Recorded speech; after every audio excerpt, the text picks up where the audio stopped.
aš kažkada išgirdau ar perskaičiau knygui, kad apskritai kiekvienas darbuotojas įmonė į save turėtų žiūrėti tarsi į tą solo entrepreneurį. Čia, aš manau, yra procesas. Tai nėra kažkas, kas įvyksta per vieną dieną ar kažkokiu, žinai, pasakysi, kad va šitai padaryk ir dabar jau tavo savivertė padidės. Tai tikrai ne, nes man atrodo, kad savivertė yra labai panašus su augimu, ne?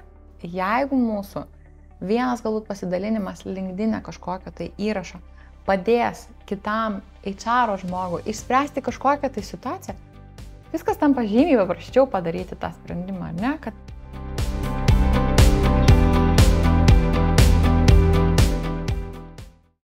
Labas, mano vardas Giedrė, esu personalo valdymo paslaugas teikiančios agentūros HR Hint Online įkūrėja ir vadovė. Ir mano kaip žmogaus tikslas yra daryti viską, arba tai, ką aš galiu, kad personalo valdymo lygis Lietuvos organizacijose augtų, vadovai pasiektų rezultatus, o juose dirbtų laimingi ir įsitraukę darbuotojai. Tuo tikslu jau 4 sezoną kuriu laidą Auginantis pokalbį. Čia mes kalbam su įkvepiančiais žmonėmis, savo srities profesionalais, ekspertais, įdomiais žmonėmis, kurie dalinasi personalo valdymo temomis, vadovų ugdymo, organizacijų vystymo ir sąmoningumo ar asmenybės augimo. O mes to dėka galim gauti tikrai gerą dozę įkvepiančio turinio ir jo dėka augti. Labai kviečiu kiekvieną mėnesį mūsų laidą klausytis Spotify, YouTube ir HR Hint Online Facebook platformos. Na, o šios laidos nebūtum be pagrindinio rėmėjo HR Hint Online, tai yra personalo valdymo paslaugas teikianti agentūra, kuri veikia 2 srityse. Tai yra personalo vadovo nuoma organizacijoms, kurios neturi personalo vadovo, ir personalo valdymo specialistų edukacija, tai yra HR klubas ir HR akademija, kuriuose geras turinys personalo žmonėms vystyti ir stiprinti savo kompetencijas. Na, o dabar kviečiu nerti į šios dienos temą ir mano viešnia Miglė Kapur. Labas, Miglė. Labas, Giedrė. Aš paliksiu galimybę pasipasakoti apie save ir prisistatyti plačiau, nes tu esi man moteris, asmenybė, kurios apibūdinimas man nesutelpa į tokį labai lengvą ir paprastą pristatymą, kas tu esi, nes tiek, kiek tu veiki ir tai, ką tu darai, aš gal pavadinčiau tuo tokiu dabar vis dažniau vartojamu entrepreneurės terminu, nes ir verslą kūrei ir pati veikiai kaip specialistė, kaip profesionalė tam tikroje srityje. Dabar esi ta, kuri kūrė mokymo programas paslaugų verslų savininkams, paslaugų teikėjams, įkvėpi socialiniuose tinkluose savo aplinką, žmonės auginti, vystytis, augti, vystytis ir visokiais kitais būdais išdrįsti daryti dalykus, kurie kuria rezultatą. Tai labai labai smagu, Miglė, kad čia sutikai sudalyvauti mūsų laidoje, nes manau, kad šis pokalbis tikrai bus auginantis ir man, ir visai auditorijai, kuri klausysis mūsų. Man, žinok, yra labai yra visada smagu ateiti ir pakalbėti ir pasidalinti. Todėl, kad man atrodo, mane pačią atvedė čia, kur esu būtent kiti žmonės, kurie dalinosi savo istorijomis. Tai man visada atrodo, jeigu aš galiu savo istoriją, savo pasidalinimais kažką įkvėpti, pradėti, daryti, augti, tai aš visada esu pasiruošusi tą padaryti. Super. Tai, Miglė, pradėkim nuo kelionės tavo.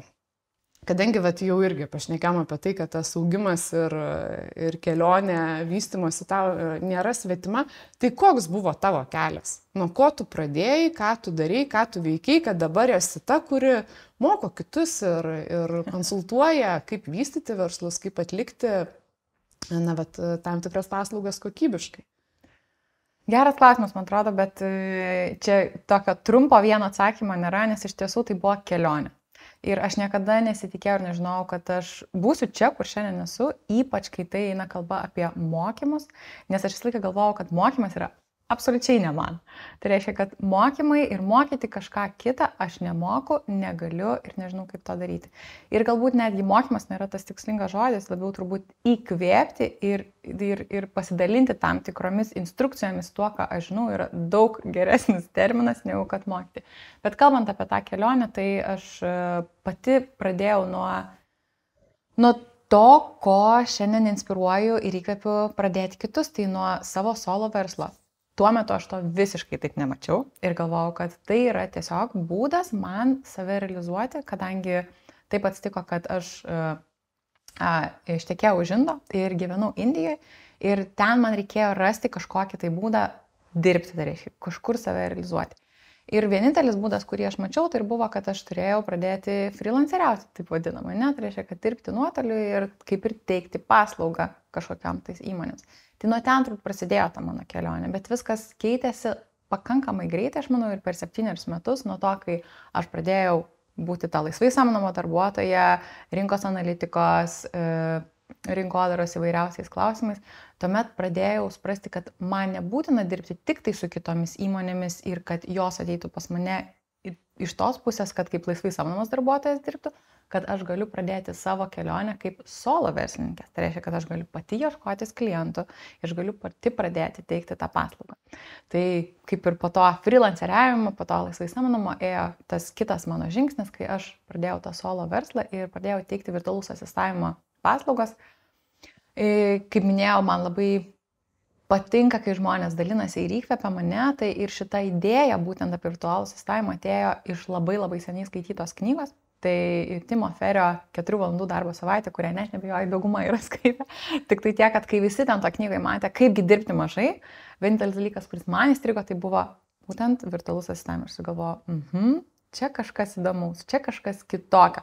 Bet tai buvo prieš 15 metų. Ir kaip pagalvoju, tuo metu veikla nuotoliu buvo visiškai Lietuvoje, tai iš viso buvo kažkokia neįmanoma ir nesuprantama. Iš kosmoso srities. Taip, visiškai. Tai net kai aš pradėjau prieš 7 metus, dar visiems reikėjo aiškinti ir sakyti, kad taip, galima pasitikėti žmonėmis, kurie dirba nuotoliu.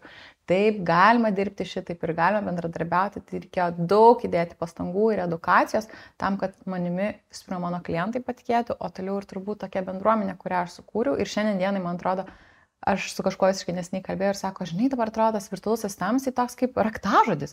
Visi kalba apie jį ir aš galvoju, ar čia tik nebus mano indėlis didysis įdėtas, kad tiek daug dabar lietuvių nori turėti virtualų asistentą ir tiek daug žmonių nori pradėti savo kaip virtualaus asistavimo kelionę. Tai po to savo tokios solo entrepreneurystės, kai aš pradėjau teikti virtualaus asistavimo paslaugas,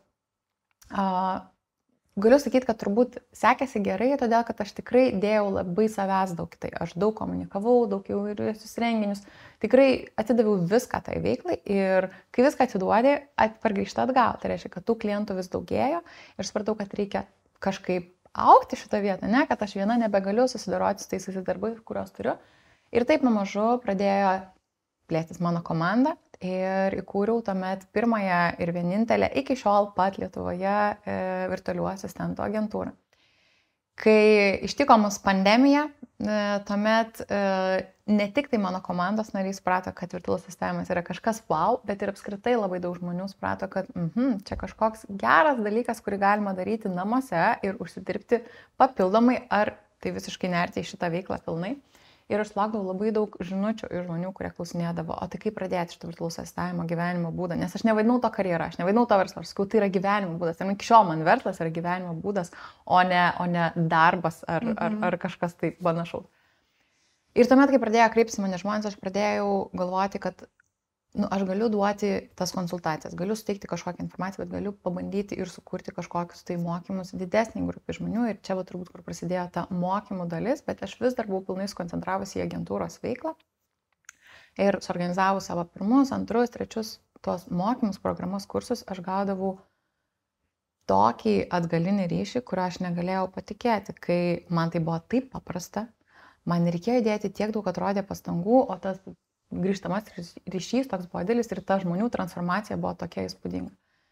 Ir prieš metus aš turbūt supratau, kad vis dėlto galiu eiti vienu keliu, tai yra vystytojo agentūra, arba galiu eiti tuo kitu keliu ir susikoncentruoti ir susifokusuoti į pagalbą kitiems verslams, tiek pradėti savo tą solo entrepreneurystės kelionę, arba jau turint savo paslaugų verslą, jį perkelti į kitą lygį, nes aš kaip jaučiuosi, kad perėjau per visus lygmenis. Tai reiškia, pradėjau nuo freelanceriavimo, tada buvo solo verslas, tada agentūra ir tada aš ją galiausiai uždariau. Tai tarsi žinau visose stadijose, kaip viskas veikia ir kaip viskas vyksta. Ir apskritai, aš supratau, kad čia yra tai, kas mane labai labai veža. Man tas paslaugų verslas yra kažkas tokio. Aš bet kur pamačiusi blogo įrašą, kažkokį tai pasidalinimą, aš tiesiog ryju tą informaciją ir aš ją dažniausiai nuolat stengiuosi kažkaip pritaikyti. Tai taip įvyko, kad aš nusprendžiau vis dėlto, kad susikoncentruoti vieną dalį yra žymiai svarbiau negu turėti dvi atskiras ir nusprendžiau atsisakyti tuomet agentūros ir sufokusuoti tik tai į tuos mokymus, programas, inspiraciją ir pagalbą kitiems verslams. Ir esu čia, kur esu šiandien. Wow. Auginančių pokalbių klausytojams noriu priminti, kad laidą pristato personalo valdymo paslaugas teikianti agentūra HR Hint Online. Taigi, jeigu jūsų organizacijoje trūksta rankų arba kompetencijos personalo valdymo srityje, žinokite, kad mes jums galim parūpinti personalo vadovą. O jeigu jūs, kaip personalo valdymo specialistas, norit augti ir tobulėti savo srityje, kviečiu jungtis į HR klubą.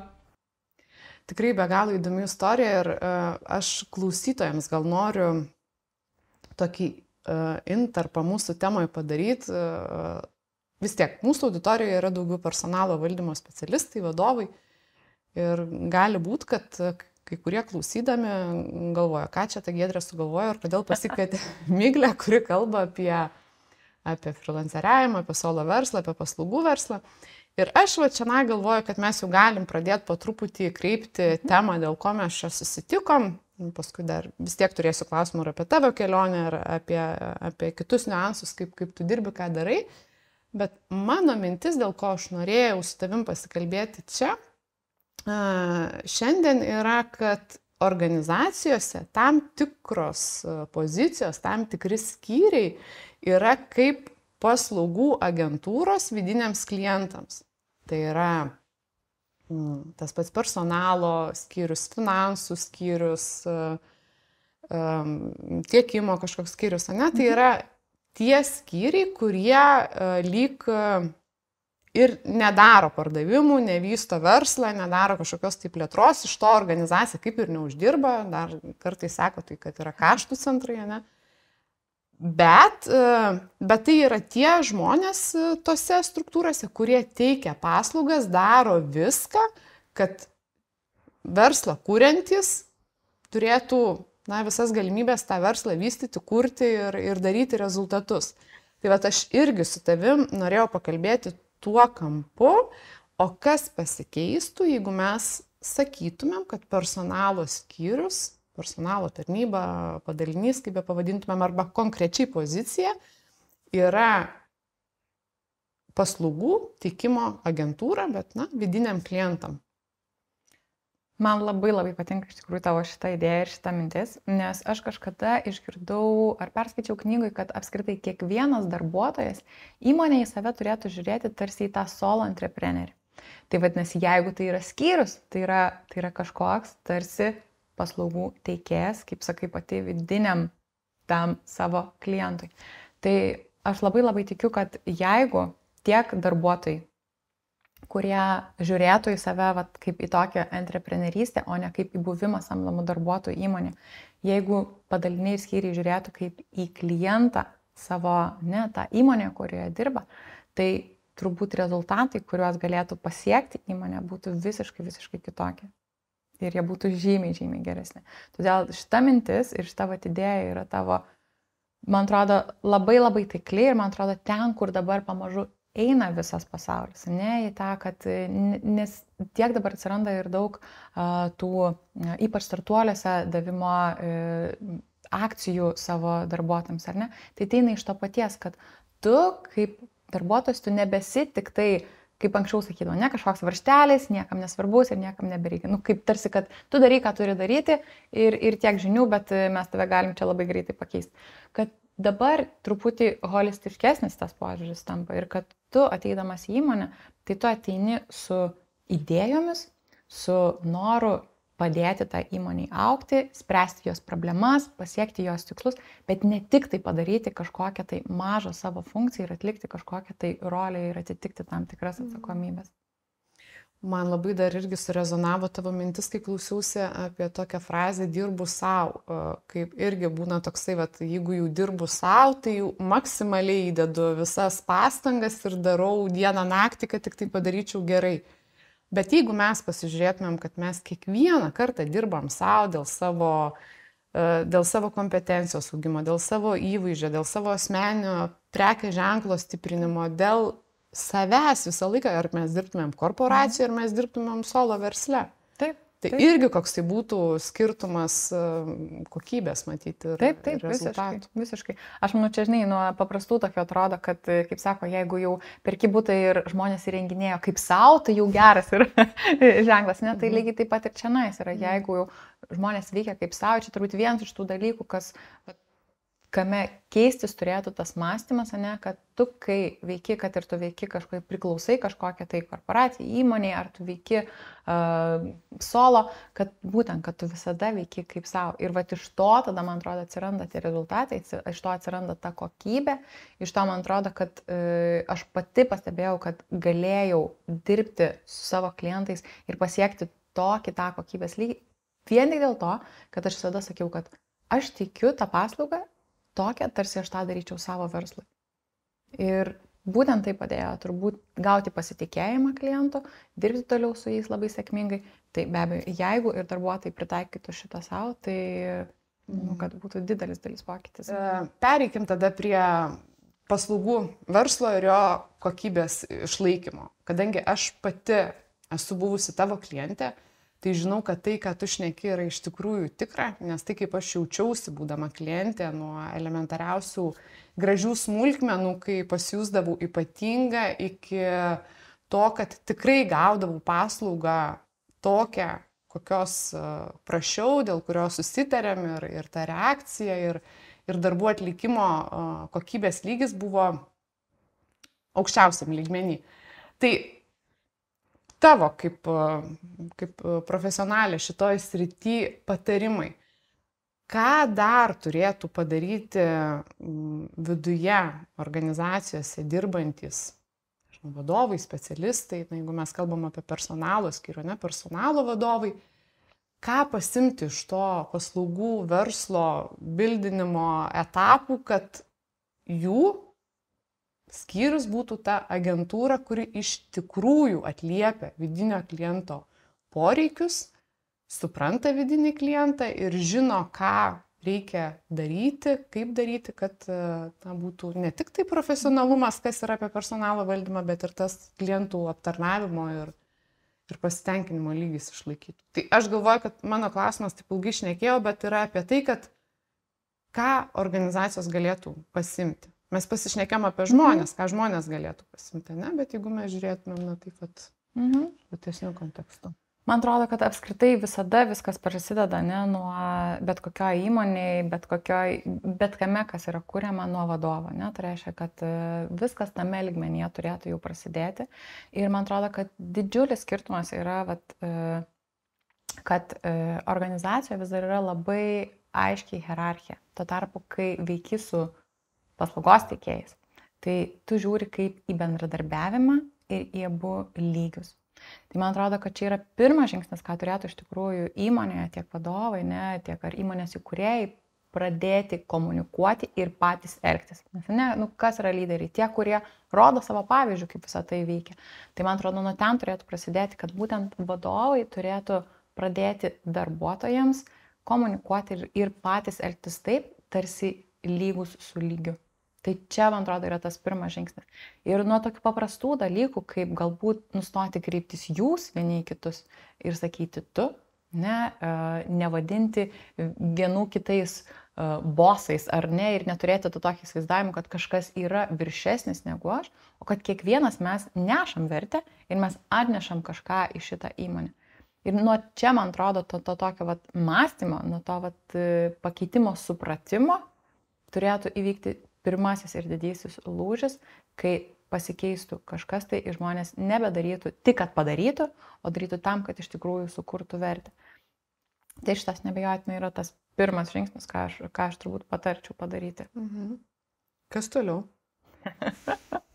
Tai turbūt tų žingsnių yra daug ir turbūt daug ką galima daryti iš tos pusės, nes kitas turbūt yra dar didžiulis skirtumas tarp agentūrų, tarp paslaugų teikėjų ir tarp įmonių, kad vis dėlto agentūrose jie dirba su daug klientų, o tu viduje įmonės dirbi tarsi su vienu klientu ir vienintelis, ne?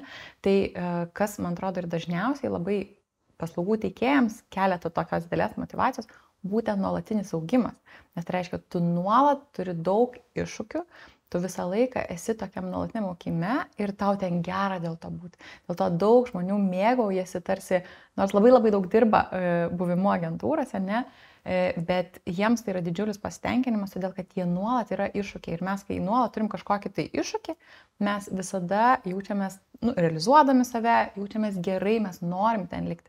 Tai turbūt lygiai taip pat organizacijose turėtų atrasti ir atsirasti kažkoks būdas nuolat turėti kažkokį tai iššūkį. Ne? Tai reiškia, kad kažkas tai turėtų būti kažkoks augimas nuolatinis, kur tas žmogus nuolat galėtų augti. Tai čia tas kitas dalykas, apie ką turėtų pagalvoti tiek vadovai, tiek aš manau, kad patys darbuotojai, ne? Nes vienas svarbesnių dalykų, kas irgi atskiria, kad, man atrodo, mes kaip darbuotojai labai dažnai ateinam su tokiu dideliu tikėjimu, duokit viską man čia nais, dabar aš noriu tik tai gauti. Bet, o ką tu duodi, ne? Gal tau reikia ateiti, pradėti kalbėti, siūlyti kažkokias tai idėjas, dalintis, suprasti, ko šitą įmonę ir organizaciją siekia. Ir tada atsiranda turbūt tas iš abiejų pusių supratimas, kad tiek viena, tiek kita pusė dirba ties tuo pačiu tikslu ir iš to atsiranda tie rezultatai. Super. Paminėjai dabar apie tai, kad užsiminėjai šiek tiek, kad ko nori ta kita pusė, ne? Ir kai kalbėjom apie tavo verslą ar kai apie kitas agentūras šnekam, tai mes dažnai šnekam, o ko klientas nori ir kaip tos kliento poreikius patenkinti.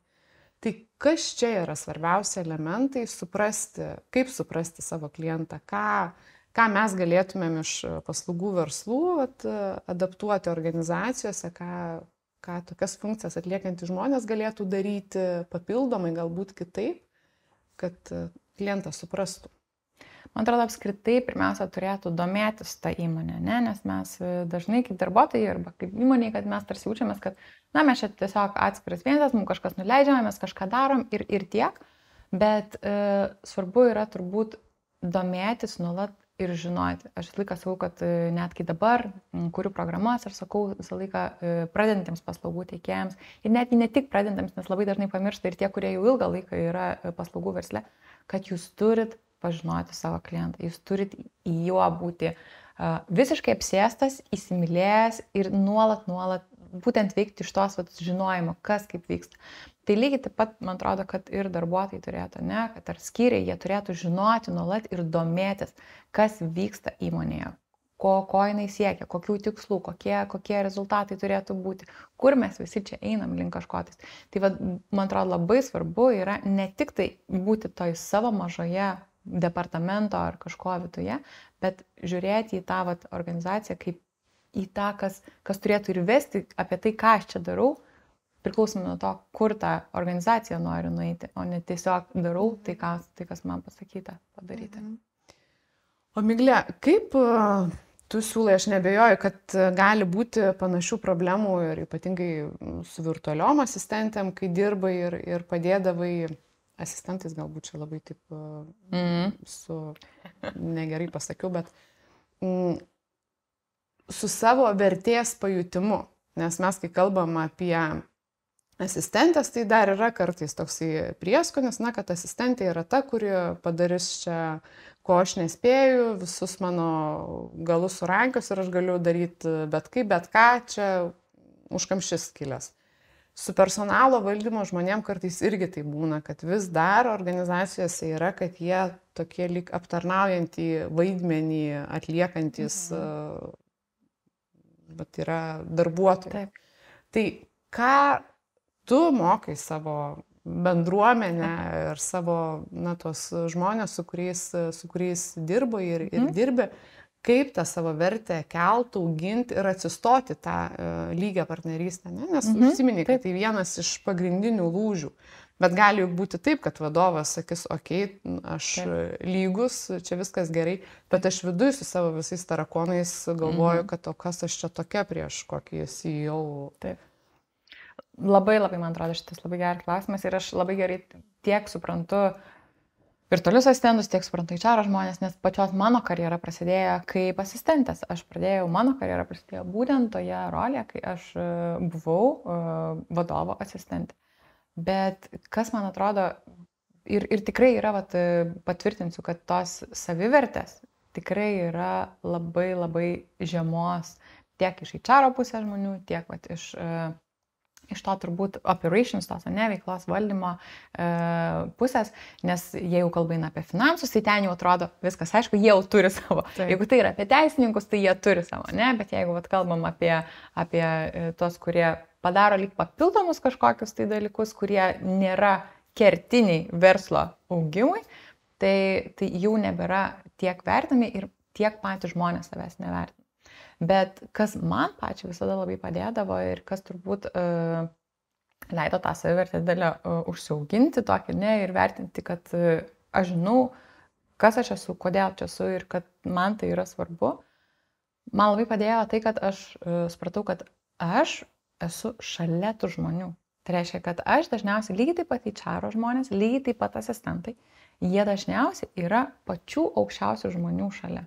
Tai reiškia, kad tu visada esi šalia vadovo, šalia tų galbūt vykdomųjų direktorių ir panašiai įkūrėjų. Tai šita dalis, man atrodo, yra svarbu taip sąmoningai suvokti, kad tu esi iš tikrųjų aukščiausiame lygmenyje visada. Tu supranti, kaip viskas vyksta tenais. Tu nesi, ne, nežinau, galbūt marketingistai, ne, tai jie niekada neturi to, tik tai turi tam tikrus susitikimus, kur yra link strategijos mes veikia. Bet žmonės, kurie yra HRistai ir asistentai, jie visada yra šalia aukščiausio vadovo. Ir čia savo reiktų tą savo pasisakyti, ne, kad tu esi tarp tų. Ir kaip sako, ne, esi vidurkis tų žmonių, su kuriais leidi daugiausia laiko, tai tu iš tikrųjų esi vidurkis tų žmonių, kurie tave supa. Ir man, aš tik tai dabar tą suprantu, aš tuo metu turbūt ar to nesupratau, bet dabar aš tą sakau, kad ne, pagalvok, tu esi tarp vadovų. Tai yra tie žmonės, kurie įkūrė šitą įmonę, kurie užaugino iki čia, kur yra, ir tu gali iš jų mokytis tiek daug visko sužinoti, ir automatiškai, man atrodo, ta savivertė pradeda kilti ir tu supranti, kad iš tikrųjų aš esu tame lygmenyje. Gražiai pasakė, aš sutinku. Tikrai aš sutinku ir ką tu pasakai, kad yra asistentas ir personalo žmogus, bet kaip tu matei žmonės, kurie pas tave ateina, jiems užtenka tokio įsivardinimo savo, ar įsivardinimo, kad aš esu šalia tų žmonių, ar reikia kažko papildomai, kad tą savivertę dar stiprintų? Kas dar padeda? Tai man atrodo, kad apskritai savivertės stiprinimui reikia tiesiog daryti. Tai reiškia, kad tu turi veikti, ne? Tada, kai tu atneši ant stalo savo idėjas ir savo kažkokius pasiūlymus ir jie būna įvertinti ir tu pasižiūri atgal, tada tu gali pasikelti, ne? Nes čia aš manau yra procesas, tai nėra kažkas, kas įvyksta per vieną dieną ar kažkokiu, pasakysi, kad šitai padaryk ir dabar jau tavo savivertė padidės. Tai tikrai ne, nes man atrodo, kad savivertė yra labai panašus su augimu, ne? Nes iš esmės augimas jis irgi neįvyksta tuo metu, kai tu darai. Augimą tu gali vertinti tik tada, kai tu pasižiūri atgal ir sakai, aš buvau ten, dabar esu čia ir aš paaugau. Tai lygiai taip pat ir, man atrodo, savivertė. Tu nepajuti to iš karto, bet tu pažiūrėjęs atgal, supranti, kad anksčiau buvo kitaip. Ir tas atėjo iš darymo. Tai reiškia, kad tu arba pasiūlyi kažkokią idėją, jinai buvo priimta, arba tu pradėjai komunikuoti galbūt apie save, ne, kaip mes kalbėjom, kaip tu užsiminė apie asmeninio prekės ženklo galbūt stiprinimą, nesvarbu, ar tu esi verslininkas, ar tu esi darbuotojas, ar tu esi solo entrepreneris, ar paslaugos teikėjas, freelanceris. Visi mes turėtum stiprinti tą asmeninį prekės ženklą, nes man patinka pasakymas, kad visi mes jį turim. Tik tai mūsų pasirinkimas, ar mes jį stiprinam ir mes jį iškomunikuojam taip, kaip norim, kad mus matytų, arba ne. Tai va, turbūt, kai pradedi labiau, ne, kalbėti apie tai, kas tau svarbu, apie tai, kuo tu domiesi, pamažu ta savivertė jinai ir kyla per darimą. Tai nieko, man atrodo, nepasidaro šitam pasaulyje, be tokio nuolatinio veiksmo ir darimo, ir nėra jokio čia, žinai, vieno stebuklingo pasakymo, kad padaryk šitaip ir tavo savivertė pakils. Ne, netgi sakytum, kad pakels atlyginimą ir tavo savivertė pakils. Ne, labai dažnai, man atrodo, netgi atvirkščiai būna, kad tavo savivertė dar nukrenta, nes man labai dažnai užduodamas klausimas būna, kad, pagalvok, ir įsivertinti save reikia, ne, vat, ir sako žmonės, kad aš negaliu įsivertinti savo kainą. Sakau, visi mes turim savo kainą. Nes klausimas, sakau, ar tu eitum dirbti už 300 eurų kažkur tai. Ir atsakymas, ne, neičiau. Aš sakau, eitum už 30 000 per mėnesį. Irgi neičiau. Kodėl? Todėl, kad aš dar net tenais esu, dar mano savivertė tiek neneša. Ne? Mes visi turim tam tikrą lygį, kurioje ir tai priklauso nuo to, ką mes veikiam, kokios patirtis turim, kokie žmonėmis save apsupam, kiek mes daug patys inicijuojam dalykų ir visi šitie dalykai susideda į tą mūsų savivertę. Super, dėkui labai, kad praplėtei šitą temą. Ir man labai patiko, ką tu pasakei apie dalinimąsi, ką aš darau. Aš, kadangi daug personalo žmonių sutinku, matau, tai aš labai dažnai girdžiu tokią lyg nuoskaudą, tiek mes daug darom ir tą darom ir aną darom ir niekas čia mūsų nepastebi, niekas mūsų nevertina, tik toliau darbais krauna, bet čia irgi yra mūsų atsakomybė pasidalinti, ką mes darom, turėti kažkokias tai rutinas, jeigu jų nėra, susikurti galų gale, kad mes parodytumėm, kas yra nuveikta, kas yra padaryta. Ir čia ne tik tai, man atrodo, žinai, parodyti kitiems. Čia pačiam savo, man atrodo, labai gerai susivokti, kiek tu daug iš tikrųjų darai. Nes jeigu tu nespėjai, jeigu ne, tu nepadarai, tai tu pradedi lyg save kaltinti, kad tai aš čia blogai turbūt laiką planuoju, čia turbūt dar aš netenais ir man čia dar reikia gal kažkokių tai naujų įrankių ir dar kažko. Bet jeigu paėmus flipchartą, baltą popieriaus lapą ir iš tikrųjų surašius, kiek atsakomybių po tavim nukrenta ir ką tu visą tai darai, ne, ir galbūt iš to paties, ką minėjai komunikacijos, ne, jeigu tu pradedi tiesiog dalintis mažais gabaliukais apie tai, kas vyksta, tu pats pirmiausia suvoki, kiek daug tu darai ir kiek yra visiškai ant tavo iš tikrųjų pečių ir po tavo sparnais šitokia galybė darbų, kuriuos tu darai. Taip, iš tiesų. Migle, grįžkim dar prie kliento poreikių. Mes jau truputį pakalbėjom apie tai, kad klientą reikia pažinti, kad reikia suprasti, ko jis nori, kuo gyvena, kokiomis problemomis. Iš savo verslo ir iš savo praktikos, kokie būtų patarimai mūsų bendruomeniai, kurie galbūt atsakys į klausimą, gal aš nelabai žinau, kuo gyvena mano verslas, kuo vadovai gyvena. Ką tu patartum, kokius žingsnius atlikti, kad klientą vidinį pažinčiau geriau? Pirmiausia, klausti. Ne? Tai reiškia, kad užduoti klausimus ir klausti. Ir nebijoti eiti pas klientą, ne? Nes mes dažnai turim prielaidų įvairiausių savo galvoje. Ir čia nesvarbu, ar esame, ar pradedantis verslas, ar jau veikiantis verslas, ar esam darbuotojas, mes visada turim savo galvoje tam tikras prielaidas. Ir čia yra pirmas žingsnis, kad tu turi patvirtinti arba paneigti tas prielaidas. Ir tu gali tą padaryti tik tai kalbėdamas su žmonėmis. Aš visada sakau ir savo, kai programas darau, kad jūs turit pasikalbėti su tai savo klientais. Tai lygiai taip pat jūs turit pasikalbėti su savo vadovais, ne, eiti į tą kontaktą, pažinti tą žmogų ir aš net sakau, tai nebūtinai turi būti ta profesinė pusė, bet labai svarbu ir pažinti tą asmeninę pusę. Nes mes visi žmonės galų gale, ne? Visi mes lygiai taip pat keliamės ryte, geriam kavą namuose, žaidžiam savo vaikais, vedam šunį į lauką. Ir čia, man atrodo, atsiranda tas didysis kontaktas žmonių, kai tu žinai ne tik tai profesinę pusę, bet tu žinai ir tą asmeninę pusę.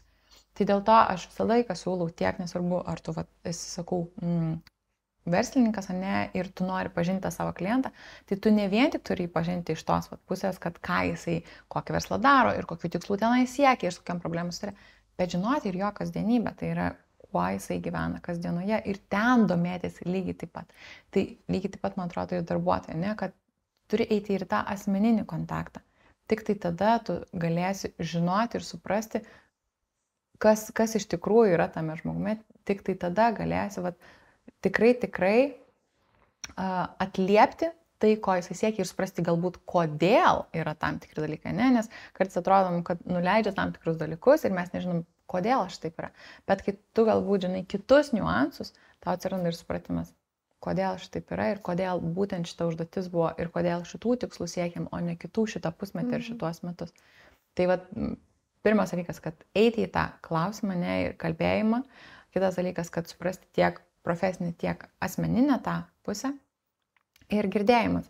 To vat, tikrai girdėti kitą pusę, kuri kalba kažką, ne vien tik tai galvojimas, o aš. Man atrodo, mes taip dažnai tiek daug egoistiškai galvojame apie save ir netgi vat, galvodami apie tuos įvairias, turėdami savo galvoje kokias prielaidas, viskas nugula, viskas tampa apie mane. Bet jeigu mes truputį nukreipiam tą lempą nuo savęs ir tą vat, nušviečiam kitą žmogų, viskas tampa žymiai paprasčiau. Viskas pasidaro aišku, kodėl, kas ir kaip. Ir tada mums netgi drąsiau tam padaryti dalykus, nes mes jau nebe apie save tampam, apie kažką tai kitą. Gali iliustruoti šitą mūsų ydą, galvoti apie save, o ne apie kitus. Gal tu pati kažkur tai turėjai tokių kliurkų, kai jau buvai įsivaizdavus nuostatą kažkokią tai atėjusi pas klientą ar paskui supratai, kad taip nėra? Tai net ne vien tik iš mano pusės, bet man atrodo labai tas dažnas, apie ką kalbėjome, ne komunikacija, netgi vieša komunikacija apie save, kaip darbuotojai, ir mes labai dažnai galvojam, kad o ką apie mane pagalvos, o ką aš, ne, kad tas yra iškart pirminis yra baimė į save visiškai visada nukreipta. Bet jeigu mes tik taip pakeičiam tą ir galvojam, kad jeigu mūsų vienas galbūt pasidalinimas LinkedIn kažkokio tai įrašo padės kitam HR žmogui išspręsti kažkokią tai situaciją, viskas tampa žymiai paprasčiau padaryti tą sprendimą, ne? Kad tai nebėra vien tik tai apie mane, kad tampa, kad aš padėsiu kažkam kitam ir mes norim dažniausiai padėti kažkam tai kitam. Ir tas vat, jau pradžia kažko, ne? Pradžia dalinimos, komunikacijos, jinai tampa žymiai paprastesnė, kai mes numenešam nuo savęs ant kažko tai kito, ant kito žmogaus. O iš tų savo pačios, tai jau ten, man atrodo, buvo begalės tiek iš mano pačios komandos. Aš labai gerai dažniausiai atsimenu, kai mes atlikdavom kažkokį tai darbą ir nusiųsdavom klientą, ne, kadangi veikiam nuotoliu, tai kaip ir tu nematai to žmogaus, tu negali žinoti, ir jisai perskaitė, negali analizuoti jo kūną įvairių siunčiamų signalų. Ir būdavo nusiunti tą galutinį darbą ir lauki. Ir jeigu klientas jau neatsako, bent, man atrodo, 24 valandas jau prasidėdavo panika. Aš blogai padariau, klientui nieks nepatiko, tikriausiai jis dabar viską perdarinėja pats ir dar ant manęs bamba ir sako ir keikia įvairiausiais žodžiais. Tai šitą, aš kadangi jau turbūt buvau per šitą perėjusi, tai labai dažnai iš savo komandos narių visada šitą girdėdavau ir sakydavau, palauk, kodėl tu iškart galvoji, ne, kad kažką aš blogai padariau. Gal žmogus susirgo, gal kažkas tai atsitiko, gal jis jau daro, ne, gal jau nuėjo kitus žingsnius ir dar neturėjo laiko tiesiog to parašyti. Ir visada pasitvirtino mano žodžiai ir ateidavo pas mane, pargrįždavo po kelių dienų, komandos narys sakydavo, žinok, Miglė, tu buvai teisi. Sako, tiesiog gavau žinutę, sakė, kad tobulai atliktas darbas, bet susirgau, kažkas tai atsitiko, ne? Tai va, tai tų va, prielaidų mes turim galvoje tiek daug ir dažniausiai būna tokias neigiamas. Tai va, dėl to visada yra labai svarbu turbūt pasiklausti ir sulaukti to atgalinio ryšio. Tai va dar kitas dalykas, kad svarbu yra visada klausti to atgalinio ryšio, ne? Ir negalvoti pačiam savo darant prielaidų, ar aš čia gerai padariau, ar blogai, paklausti. Ir tada sužinosi. Tai apie ką tu šneki, man toks apie elementarius bendravimo, bendradarbiavimo įgūdžių šnekam. Ir ne apie kažkokį tai kosminį laivą. Visiškai. Aš labai mėgstu tiek versle, tarp paslaugos teikėjo ir kliento, tiek ir turbūt tada darbuotojo ir vadovo, ryšį santykį lyginti su romantiškais santykiais. Aš laiką sakau, pagalvok, ne, kaip tau reikia prieiti prie kliento, kai tau reikia prieiti prie savo vadovo, tai pagalvok, kaip buvo pirmas kartas, kai tu priei prie savo galbūt mylimo žmogaus, ne, ar tu atėjai su ten krūva klausimų jam ir ten, ne, dažniausiai kas prasidėjo nuo kažko turbūt mažesnio, tu gal ten uždavai kažkokį klausimą, bet uždavinėjai klausimus, ne, tu domėjai tuo žmogumi. Tai lygiai tą patį daryk ir čia, užduok klausimus ir nuoširdžiai juos girdėk, ne? tu turi iš tikrųjų išgirsti, išjausti tam, kad tau kitas klausimas ateitų. Nes jeigu tu tiesiog turi 5 klausimus, su kuriais turi nueiti pas vadovą ir pasiklausti jo, visiškai negalvodamas apie tai, kad kitas klausimas gal turi būti ne iš sąrašo, o iš to, ką tik atsakė žmogus, tai bus visiškai viskas kitaip. Super. Aš nebejoju, kad tie, kas mūsų klausėsi ir klausysis dar, tai yra begalė daugybė įžvalgų, kaip ir stiprinti savo prekinį ženklą ir geriau suprasti vidinį ar išorinį klientą, kaip neužsikuisti, kapstantis savo galvoje, ką gerai padariau, ką blogai, o tiesiog eiti į kontaktą ir prašyti grįžtamojo ryšio. Tai visapusiškai, manau, toks savivertės stiprinimo valandėlė gavosi. Ir pabaigai, Migle, gal aš tavęs norėčiau paklausti apie augimą, kadangi mes susitikom auginančiuose pokalbiuose, auginantėje pokalbėje ir jau ne kartą pasakai, kad tau augimas yra labai svarbus dalykas. Tai reziumuojant, kaip tu pati augi ir kokie tau geriausi galbūt patarimai, kuriuos tu esi gavusi augimui ir nesustojimui, judėjimui pirmin yra gauti? Aš manau, kad augimas yra tikrai pagrindinis variklis apskritai mūsų gyvenimu, kai mes jį norim gyventi sąmoningai ir sėkmingai ir džiaugtis tuo, ką mes darom. Tai man pačiai augimas yra tai, kas dažniausiai yra nelabai patogu, kai nelabai žinai, bet vis tiek darai. Tai iš to man yra tas augimas. Aš visada savo veiklose taikydavau šitą principą. Aš nors kažkur sužinau, pabandom pritaikyti. Aš kažką išgirstu, pabandom pritaikyti. Ir tada žiūrim, veikia, neveikia. Ir iš to tu supranti, kad tas įvyksta augimas. Ne? Tai ką tu minėjai, kad aš savo, tiek kai mes darbavomės kartu, tiek savo agentūrą, aš tiek dalykų darydavau, nežinodama, kaip tai suveiks, bet visi tie maži dalykai įvykdavo, kad, aš sužinojau, kad galbūt galėtumėm šitą pabandyti ten nusiųsti, tarkim, po metų laiko klientams, kiek valandų mes ką tik per šitą laikotarpį jiems sutaupėm, dirbdami kartu. Ne? Kažkur perskaičiau vienoje vietoje ir aš nežinojau, kaip sureaguos žmonės. Aš tiesiog pabandydavau ir išsiųsdavau. Geras ryšys, atgalinis ryšys, blogas, važiuojam, žiūrim toliau. Ir tas, iš čia atsiranda tas supratimas ir tas nuolatinis toks, man atrodo, vidinis ypač augimas. Tai ir mano pačios patarimas visiems visada yra, kad tiesiog darykit ir iš to atsiranda tas variklis, ta energija, tas augimas ir noras dar daryti. O nelaukti, kol tu ateis pas tave informacija ir ateis žinias, nes man atrodo, kad informacija ir žinių turėjimas savyje jis visiškai neaugina iš tikrųjų. Jeigu tu nepritaikai to, ką tu sužinojai, jis niekaip neaugina, jis man atrodo tik dar labiau tave sodina, nes tu laikai tą viduje ir tik tai vis jautiesi, kad tu mažesnis ir mažesnis tampi, nes informacijos vis daugėja, o tu dar tik nedaug žinai iš tikrųjų. Tai tas patarimas būtų iš mano pusės. O man pačiai, aš turbūt galvoju, kad dvi pagrindinės frazės mano gyvenime yra tos, kurios stumia į priekį augti.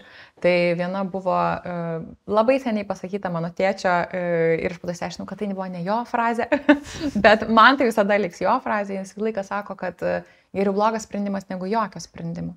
Ir aš labai myliu šitą jo pasakymą, kad vis dėlto geriau nebūti viduriuke ir galvoti, kad ir nedvejoti kažkokį laiką, tiesiog nuspręsti ir daryti. O kitas yra mano sekamos labai mylimos užsienio verslo trenerės Marie Forleo, kuris sako, kad everything is figure outable, tai reiškia, kad tu visiškai visada rasi būdą išeiti iš tos situacijos ir visoms situacijoms visada yra sprendimas. Tai kad ir ką tu sugalvosi, visada yra įmanoma iš jos išeiti, rasti kažkokį tai sprendimą ir tada tas atveria tą tokį norą ir drąsą veikti. Super. Dėkui labai, Migle, sėdžiu išsišiepusi nuo tikrai vertingų įžvalgų ir tavo tos tokios geros, klinančios energijos, kai, šneka žmogus matau ir jis tikrai žino, ką šneka, nes per save perleidęs, išbandęs, padaręs, tai labai labai tau dėkoju, kad skiriai mums laiko ir dalinaisi tokiom galbūt netradiciniu kampu įžvalgom. Ir pabaigai aš noriu tau duoti dovanų mūsų draugų Esu Design knygų dėklą. Žinau, kad mėgsti skaityti, skaitai elektroninės knygas, bet galbūt gal tilps ir jinai čia iš tą dėklą. Tai Esu Design, beje, ir mano švarkas yra Esu Design, tai mus labai myli, labai draugiškai dalinasi visko. Tai. Ačiū labai, ačiū tau, Giedrė, ačiū Esu Design ir tikrai labai fainai ir labai smagu visada yra dalintis ir bendrauti su tavimi ir su tavo bendruomenė. Dėkui tau labai, Miglė. Dėkui labai jums už laiką kartu, dėkui, kad klausotės. Aš kažkaip nebejoju, kad šis pokalbis kaip ir man, taip ir jums buvo auginantis ir Miglės energiją įsikvėpėt, o mes su Migle keliaujame į uždaresnį ratą, kur specialiai HR klubo bendruomeniai truputį giliau ir su daugiau koncentracijos kalbėsime apie tai, o tai kaipgi personalo valdymo specialistui save pozicionuoti ir ką daryti, kad jis realiai veiktų kaip vidinė agentūra organizacijoje. Tai dėkui jums labai, kad buvot ir iki kito karto.